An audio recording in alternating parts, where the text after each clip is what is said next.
अगर इस लेक्चर से रिलेटेड आपको कोई क्वेरी है तो आप मुझे इन सोशल मीडिया प्लेटफॉर्म में फॉलो कर सकते हैं और फर्दर लेक्चर की अपडेट्स के लिए आप चैनल को सब्सक्राइब कर सकते हैं। Hello everyone, my name is Tarun Singh Chuphal and welcome to learning academy.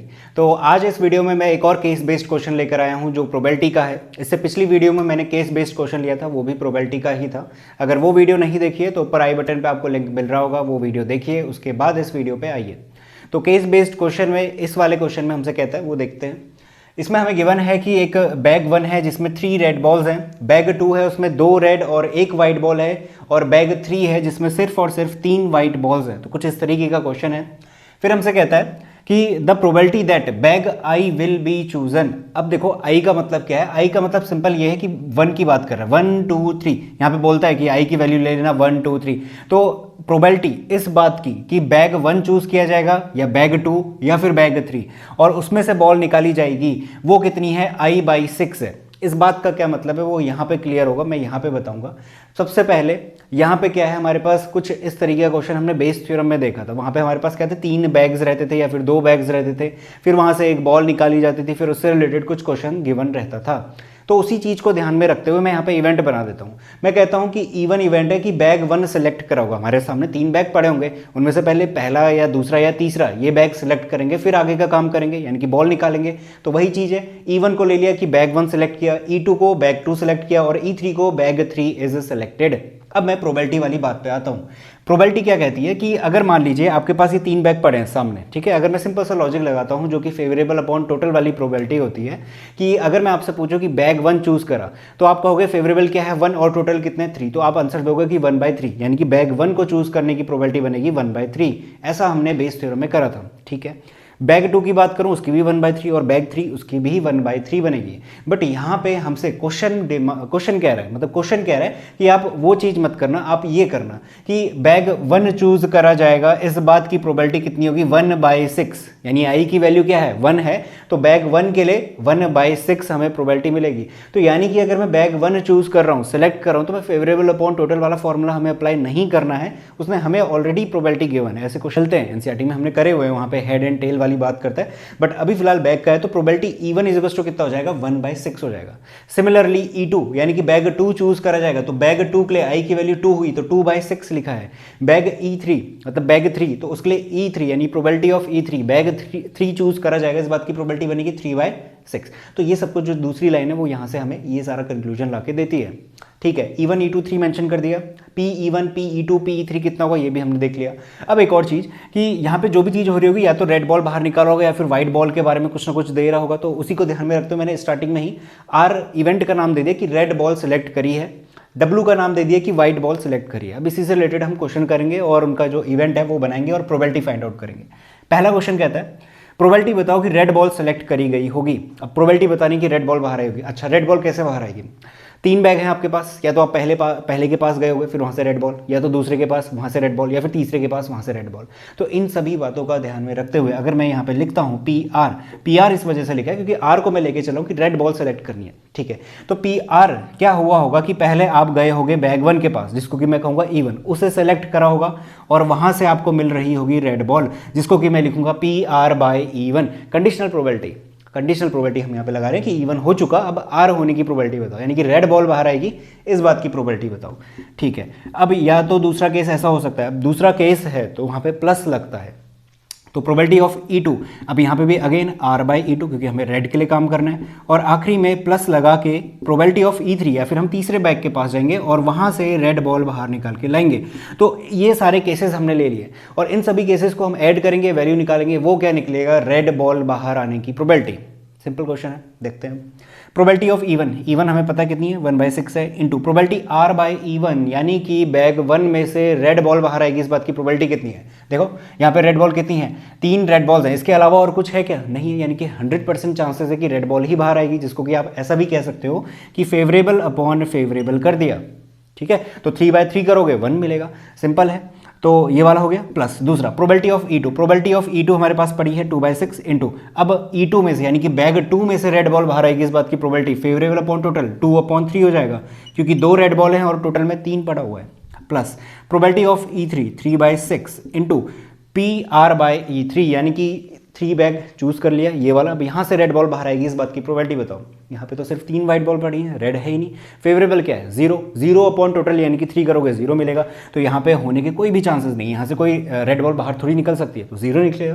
तो ये पूरा 0 हुआ। इस चीज़ को आप सॉल्व करिएगा, ये हो जाएगा 3/18 प्लस 2 to the 4/18।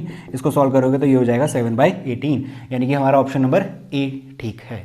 तो ऐसे हमें क्वेश्चन को सॉल्व करना है, ठीक है। और इससे पिछले वाली वीडियो में जब वो केस बेस्ड वाला क्वेश्चन करा था हमने, वहाँ पे भी कुछ इसी तरीके का क्वेश्चन दिया था, और वहाँ पे पहला जो क्वेश्चन था वो ऐसा ही फॉर्म का बन रहा था। तो क्वेश्चन रिपीट हो सकते हैं अगर आपने सैम्पल पेपर किए हुए हैं। वहाँ पे जो भी केस बेस्ड क्वेश्चन आप ले रहे हो, चाहे डिटर्मिनेंट है, मैट्रिसेस है, कोई भी चैप्टर का है, उसको बस एक बार करके जाइए। और वहाँ पे आपके ज़्यादा से ज़्यादा 4 आपको अटैम्प्ट करने हैं और वो हो जाएंगे। तो इसे नोट करो। इसके बाद मैं दूसरा पार्ट लेता हूँ इसी क्वेश्चन का। तो नेक्स्ट पार्ट का क्वेश्चन है, सेम वही क्वेश्चन है जैसा पहला करा था, बस यहाँ पे प्रोबेबिलिटी निकालनी है व्हाइट बॉल के लिए। सेम फॉर्मूला लग रहा होगा, सेम अप्रोच है, करके देखते हैं। अच्छा, व्हाइट बॉल सेलेक्ट होगी, इस बात की प्रोबेबिलिटी, यानी कि W ले लूंगा, क्योंकि W मैं लेके चला हूँ, व्हाइट बॉल सेलेक्ट करी है। अब क्या हो रहा होगा, या तो बैग 1 में से आ रहा होगा, या फिर बैग 2, या फिर बैग 3 में से, तीनों केसेस लेंगे। तो बैग 1 में पहले बैग 1 सेलेक्ट करा होगा, तो PE1, फिर वहाँ से व्हाइट बॉल बाहर निकली होगी, PW/E1। सिमिलरली PE2, PW/E2, और आखिरी वाला PE3 और PW/E3। तो इसी तरीके से हम इसको लिख रहे होंगे, ठीक हो गया। अब इनकी वैल्यूज रख लीजिए। PE1 हमारे पास 1/6 है, इंटू PW/E1। अच्छा, E1 क्या है हमारे पास, बैग 1 सेलेक्ट करा। अच्छा, इसमें से व्हाइट बॉल बाहर आएगी, इस बात की प्रोबेबिलिटी कितनी होगी? 0, क्योंकि यहाँ पे तीनों की तीनों रेड बॉल है, व्हाइट बॉल बाहर आ ही नहीं सकती, तो 0 हो जाएगा। या फिर आप फेवरेबल अपॉन टोटल लगा के देखिए, उससे भी कर सकते हो। दूसरे वाले की प्रोबेबिलिटी हमारे पास 2/6 इंटू प्रोबेबिलिटी W/E2। यहाँ से व्हाइट बॉल बाहर आने की प्रोबेबिलिटी बनेगी 1/3, क्योंकि एक ही फेवरेबल है हमारे पास। आखिरी वाला PE3 हमारे पास रहेगा 3/6 इंटू PW/E3। यहाँ से व्हाइट बॉल बाहर आएगी, इस बात की प्रोबेबिलिटी कितनी होगी? फेवरेबल कितने हैं? 3 है, और टोटल कितने हैं? 3 है। 3/3 कितना हो जाएगा? 1 हो जाएगा। इसको सॉल्व करिए। सॉल्व करने के बाद इसमें वैल्यू मिल रही है 11/18, यानी कि जो ऑप्शन नंबर बी है आपका वो सही है। तो उसको सॉल्व करना है, सिंपल सा एलसीएम वगैरह लेके सॉल्व कर सकते हो। तो इसे नोट करो, इसके बाद मैं दूसरा क्वेश्चन बताता हूँ। तीसरा पार्ट है यहाँ पे। तीसरे पार्ट में हमसे पूछ रहा है, if a white ball is selected, अगर एक वाइट बॉल सेलेक्ट करी जाए, what is the probability that it came from bag 2। अब इस बात की प्रोबेबिलिटी बताओ कि वो बैग 2 में से निकली है, वो क्या होगी? कुछ बेस थ्योरम जैसा लग रहा है, बिल्कुल लग रहा है। हमारे पास 3 बैग हैं, एक काम हो चुका। क्या हो चुका कि व्हाइट बॉल बाहर सेलेक्ट कर दी गई है। अब ये बताओ कि वो बैग 2 में से आई है, इस बात की प्रोबेबिलिटी। और ऐसा हमने सिर्फ एक ही थ्योरम में पढ़ा है, वो है बेस थ्योरम। सिंपल है, वो लगाते हैं। देखो, बेस थ्योरम लगाने का सिंपल सा फॉर्मूला मैंने बताया, पहले तो लिख लेते हैं कि हमें निकालना क्या है। हमें निकालना है कि वो बैग 2 से आई है, यानी कि प्रोबेबिलिटी ऑफ E2/W, यानी कि W हो चुका है। W क्या है? व्हाइट बॉल बाहर आ चुकी है, तो वो चीज़ हमने लिख ली। अब क्या करोगे, या तो क्या होगा, मतलब कि फेवरेबल अपॉन टोटल लिखना होता है। फेवरेबल क्या होगा? 3 बैग पड़े हुए हैं, आप बैग 2 के पास गए हो और वहाँ से व्हाइट बॉल आई है, यही हमारे लिए फेवरेबल है, क्योंकि इसी की हमें प्रोबेबिलिटी निकालनी है। तो क्या होगा, पहले बैग सेलेक्ट होगा, फिर उसके बाद व्हाइट बॉल सेलेक्ट होगी। तो इसको इसी तरीके से लिखेंगे, अपॉन में क्या कर देंगे, टोटल। टोटल में सारे केस आएंगे, या तो ऐसा हो सकता है कि बैग 1 के पास जाओ और वहाँ से व्हाइट बॉल आए, तो वो हो जाएगा PE1, फिर PW/E1। सिमिलरली ये जो E2 वाला है, इसको एज इट इज़ लिख लेंगे, W/E2। और एक आखिरी वाला PE3 के लिए, यानी कि तीसरा बैग सेलेक्ट करा और वहाँ से क्या आई, व्हाइट बॉल बाहर आई है। तो इन सभी वैल्यूज़ को अब रखना शुरू करते हैं। PE2 हमें गिवन है, कितना है, 2/6 इंटू दूसरे बैग से व्हाइट बॉल बाहर आएगी, इस बात की प्रोबेबिलिटी कितनी बन रही है? 1/3। ये चीज़ें तो हमने करी हुई हैं। PE1 मेरे पास कितना है, उसकी प्रोबेबिलिटी है 1/6 इंटू इसमें से व्हाइट बॉल बाहर आएगी, इस बात की प्रोबेबिलिटी कितनी बनेगी? 0 बनने वाली है, क्योंकि यहाँ पे क्या है, सब कुछ रेड है, तो 0 प्लस यहाँ पे सिमिलर E2 वाला हो जाएगा 1/3 प्लस आखिरी में PE3। E3 वाले की प्रोबेबिलिटी है हमारे पास 3/6, यानी कि ये बैग सेलेक्ट हुआ। अब यहाँ से व्हाइट बॉल बाहर आने की प्रोबेबिलिटी कितनी बनेगी? 1 बनेगी।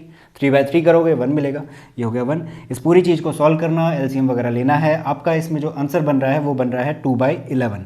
तो ऑप्शन नंबर जो ए है हमारा वो सही हो जाएगा। तो सिंपल से क्वेश्चन है, बेस थ्योरम हमने करी है, कंडीशनल प्रोबेबिलिटी, जितने भी कॉन्सेप्ट मैंने बताए हैं वो सब कुछ एक बार अच्छे से कर लो, तो ये सारे क्वेश्चन आप कर ले जाओगे। तो तीसरा क्वेश्चन ये हो गया। चौथा क्वेश्चन लेता हूँ, पार्ट देखते हैं। फोर्थ पार्ट में कहता है, if a white ball is selected, अगर व्हाइट बॉल सेलेक्ट करी गई है, प्रोबेबिलिटी निकालो वो केम हो रही है, यानी कि बाहर निकल रही है बैग 3 से। कुछ करना ही नहीं है। इससे पिछले वाले क्वेश्चन में हमें बैग 2 बोला हुआ था, यहाँ पे सिर्फ इतना चेंज करा है, बैग 3 बोल दिया। सेम व्हाइट बॉल है, वही सेम बेस थ्योरम लगेगी, वही फॉर्मूला है, लगा के देख लेते हैं। तो PE3/W हमें फाइंड करना है, यानी कि E3 का मतलब बैग 3 सेलेक्ट करा गया, कब? जब व्हाइट बॉल बाहर आ गई। फॉर्मूला लगते हैं। फेवरेबल यानी कि PE3 आएगा आपकी बार, और प्रोबेबिलिटी W/E3 यानी कि तीसरा बैग सेलेक्ट करा गया और वहाँ से वाइट बॉल बाहर आई। सिंपल है। अब फेवरेबल अपॉन टोटल होता है, टोटल में हम सब कुछ वाले केसेस लेंगे जितने भी हमारे पास, E1 वाला हो गया, फिर उसके बाद E2 वाला प्रोबेबिलिटी W/E2, और एक आखिरी वाला प्रोबेबिलिटी E3 और PW/E3।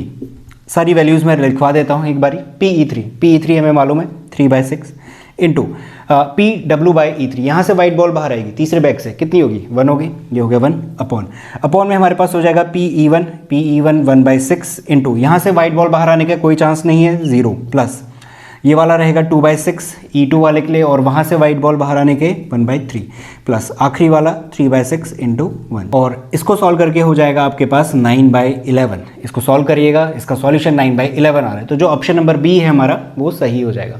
तो ये हो गया फोर्थ पार्ट।